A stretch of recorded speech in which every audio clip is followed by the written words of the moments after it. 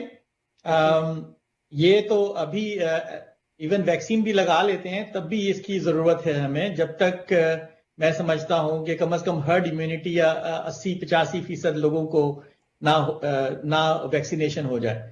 تو ماسک پہننا تو ضروری ہے بالکل، کیونکہ اور اس کی وجہ سے آپ یہ دیکھیں کہ جب ہاسپٹل میں جاتے ہیں تو اب لوگوں نے اپنے پی پی ای پہ نام بھی لکھنا شروع کر دیا، کیونکہ پتہ نہیں چلتا کہ کون کیا ہے. تو نہیں، ماسک تو بالکل ضروری ہے. اگر میں کسی کے ساتھ بھی کنیکٹ ہوتا ہوں تو میں لوگوں کو پروٹیکٹ کر سکتا ہوں؟